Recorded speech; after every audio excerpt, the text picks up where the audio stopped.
Estamos de volta com o segundo bloco do programa Viver Bem e eu recebo aqui o docente da Unifeb, da área da Saúde e Ciências Biológicas, o Birajara Lanza Júnior. Estamos falando sobre plantas medicinais. Vamos dar então agora, professor, algumas dicas, alguns exemplos, né, de plantas, quais são elas, né, e para que servem? Existem várias plantas na nossa região, na tradição popular aqui regional, muitas plantas são utilizadas, né? Eu vou falar sobre algumas plantas que a maioria conhece, né? Então assim fica mais fácil de enxergar.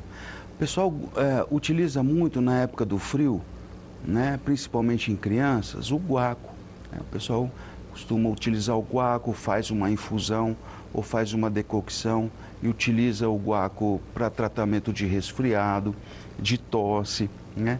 A erva cidreira, né? Que o pessoal utiliza para distúrbios comportamentais, insônia, né? Como calmante. E uma condição especial é que aquela questão que você me perguntou no começo, né? A capacidade de distinguir essa planta de outras, né? O capim-limão, assim como a erva cidreira, eles são muito parecidos com outras plantas, né? Vou pegar o exemplo, o capim-limão, ele é bem parecido com a citronela.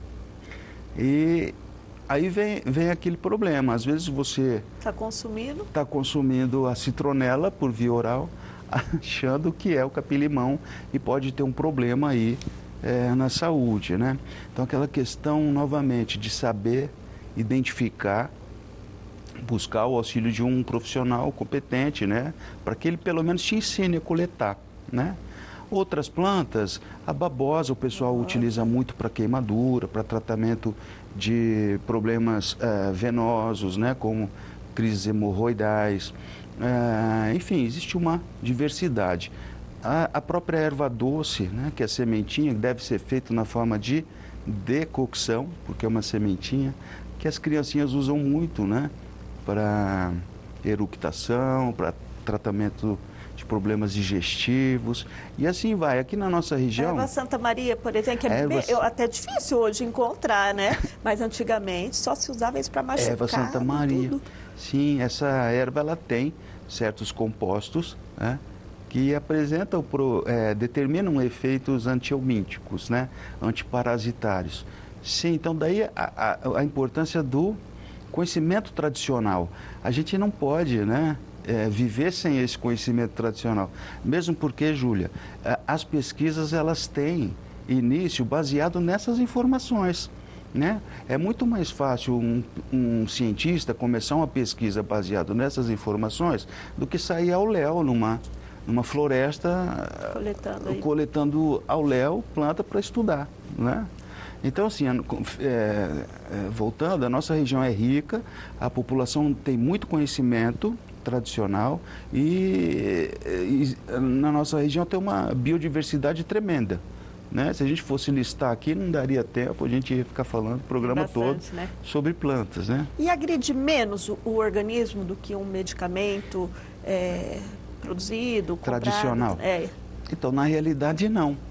Porque 25% de todos os medicamentos, isso é bastante coisa. Você pegar 4 medicamentos e colocar numa mesa, um deles é de planta. Então, 25% de todos os medicamentos mundiais advêm de plantas. E existe aquela falsa impressão, né, de que o medicamento, pelo fato de ser planta, não causa mal. Não, os efeitos adversos, né, os efeitos maléficos, eles vão acontecer da mesma maneira que você observa com o tratamento com medicamento convencional. Então pode até intoxicar? Pode, existem plantas que levam a internações, né? Certas crianças ingerem, por exemplo, um pedacinho de uma Comigo Ninguém Pode e vai parar no hospital. Olha, né? Então, não, isso vamos dizer, uma lenda urbana de que porque é planta não vai causar dano, mal, né? Tantas plantas alucinógenas que as pessoas utilizam e acabam sendo internadas por conta disso, né? Então, não, isso é um mito, né? Vamos dizer assim.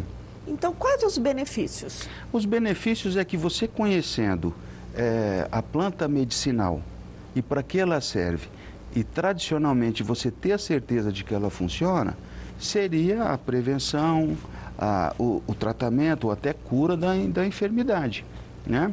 Então, antigamente, quando a gente não tinha acesso a tantos medicamentos, os tratamentos eram feitos à base de planta, né? Os indígenas, por exemplo, até hoje, eles não contam com farmácia. E a farmácia deles é a floresta, né? Então, é nesse sentido, prevenção, né? Tratamento, alívio de um sintoma. E tem contraindicação? Tem alguma pessoa que não pode usar alguma Sim, planta? sim, tem contraindicações. Daí a importância do conhecimento novamente, né? Por exemplo, plantas simples como o guaco, né? Ele possui umas substâncias chamadas, ele possui na sua constituição substâncias chamadas cumarinas. E essas cumarinas, elas têm efeito anticoagulante. Se a pessoa é hemofílica e não sabe, toma, ela pode ter um sangramento. O salgueiro branco, por exemplo, o Salix alba, ele contém na sua a estrutura a salicina, né, que é utilizado para febre, etc. A pessoa que tem gastrite vai ter gastrite, né? Assim por diante, o hipericum perforatum, o hipérico, que o pessoal utiliza para tratar a hipertensão. Para tratar a depressão. A pessoa sendo hipertensa, ela vai piorar a condição. Então, por exemplo, um gengibre? O gengibre pode ter problemas estomacais, né? Então, é muito complicado isso. Precisa sempre estar buscando orientação de um profissional, né? Ou, novamente, eu reforço, utilizar da maneira tradicional, conhecida já dentro da família. Se conhece que a pessoa não é alérgica, sabe-se que naquela família aquele tipo de planta realmente funciona, né? Sabe-se o tempo que deve utilizar ou não. E a dosagem, por exemplo, da planta, que nem você vê um medicamento, uma cápsula, encapsulado. Tem o laboratório, né, a farmácia faz certinho exatamente aquela quantidade. E se a pessoa consumir, não tem aquela quantidade certa, também pode ser perigoso. Exatamente. Então, remetendo a Paracelso, né, tudo é perigoso, depende da dose que você utiliza, né? Até a água, às vezes, que é imprescindível à vida, ela pode causar mal se em excesso, né? Então, tudo depende da dose que você utiliza, né? Então, vamos falar da ação, né? De tempo. Por exemplo, a planta, né? Se tomar um chá, ela vai surtir o efeito. Vai demorar mais para surtir o efeito do que, então, eu tomar um encapsulado? Isso, então, essa também é uma boa pergunta. Quando você tem um medicamento, que é a planta já numa forma específica, para determinar o efeito terapêutico, a absorção desse medicamento, né, ele consegue chegar ao sangue numa velocidade programada, estudada, né? Então, se você pensar por esse lado, né, a quantidade exata do que você quer da planta, para chegar até o sangue, ela foi estudada, ela foi programada. Então, geralmente, o efeito aparece e é conhecido, né? A intensidade do efeito, ela é conhecida. Agora, quando você fala do uso da planta, não que esse efeito nessa intensidade não apareça. Talvez você precise tomar quantidades maiores, porque no medicamento as substâncias ativas estão concentradas. Quando você toma preparado em casa, infusão, por exemplo, você vai precisar de doses maiores, né? Para obter o mesmo efeito. E no caso, por exemplo, eu não sei se é assim mesmo, a melissa. Por exemplo, já pesquisando, olhando, existem vários tipos de melissa e como que sabe qual que é eficaz? De maneira geral, se elas são do mesmo gênero, né, a melissa, elas apresentam características semelhantes, de maneira geral. O que vai variar são as espécies. Alguma característicazinha, né, um formato, ou uma cor, ou até um princípio ativo que tem uma e não tem outra, que faz essa diferença. Entretanto, não tem como você, né, não sendo um pesquisador, diferenciar exatamente uma de outra. Não tem como. Aí você vai precisar contar com o auxílio de realmente um profissional. E quais são as implicações? As implicações é que talvez se você está buscando aquele efeito terapêutico que não obtém. E às vezes não sabe, que talvez você está consumindo a espécie diferente. Eu vou te dar um exemplo um pouco mais específico rapidamente, né? A gente tem o maracujá, que o pessoal diz que é calmante, né? Realmente ele é. E o gênero do maracujá chama-se passiflora. Só que o que foi estudado e que tem efeito calmante é o passiflora incarnata. Existe aquele outro maracujá que o pessoal faz suco, doce, né? O passiflora edulis. Então o pessoal utiliza esse mais para doce. Por quê? Porque ele sabe que o edulis não tem efeito calmante, muito pouco. Então, se eu tomar um suco de maracujá, eu não vou ficar calminha. Não, vai ficar calminha se for extraído do passiflora incarnata. Aí sim. E como saber? É um profissional. Então, os meus alunos do curso de farmácia, eles sabem identificar.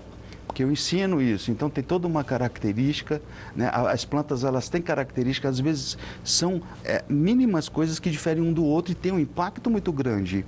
Então, né, na farmácia, os alunos sabem identificar uma série já de plantas, o que é medicinal, o que não é, para que esse serve, o que não é, né? Então, daí a importância da Unifev oferecer esse curso de farmácia, né, diferenciado.